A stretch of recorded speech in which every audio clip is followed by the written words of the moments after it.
இன்றைக்கி வந்து நம்ம கோழி நைட்டு எங்கே அடையுது, நம்ம கோழியோட ரகளைகள் காலையில் தானே பார்த்துருக்கீங்க. இப்போ வந்து நீங்கள் நைட்டு பார்க்க போகிறீங்க. தெரியுதா? இங்கே இவ்வளோ பெரிய கூண்டு இருக்கா. ஆனால் இந்த கூண்டு விட்டு எதுக்குள்ளே ஒன்றுமே இல்லைன்னு கேட்பீங்க. காமிக்க எங்கே தான் இருக்காங்க. அப்படியே இங்கே திருப்பினா தெரியுதா, வரிசையாக உட்காந்துருக்காங்க. தெரியுதா? இது வந்து ஒரு கட்டில். இந்த கீழே ஒருத்தர் இருக்கான். இந்த கட்டிலில் வரிசையாக உட்காந்துருக்காங்க. வேறு இவங்களாம் கொஞ்சம் கீழே இங்கே உட்காந்துருக்காங்களா.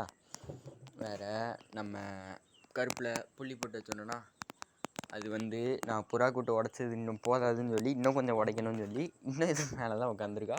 இதுதான் நம்ம பழைய புறா கூண்டோட நிலமை. புறா என்னாச்சுன்னு கேட்டிங்கன்னா நான் அது சொல்லுவேன், நாளைக்கு சொல்லுவேன்.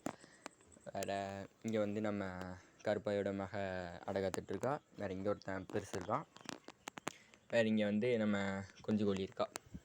வேறு இங்கேயும் ஒன்று குஞ்சு கோழி இருக்குது. நான் வந்து மேக்ஸிமம் கீழே போடுற மாதிரி இருந்துச்சுன்னா இந்த மாதிரி ஏதாச்சும் பலகை போடுற மாதிரி வச்சுக்கோங்க. அப்படின்னா தான் கீரிப்பிள்ளைட்டேருந்து நம்ம குஞ்செல்லாம் காப்பாற்ற முடியும். இருங்க வா, பலகையை தூக்கிட்டு காமிக்க உங்களுக்கு.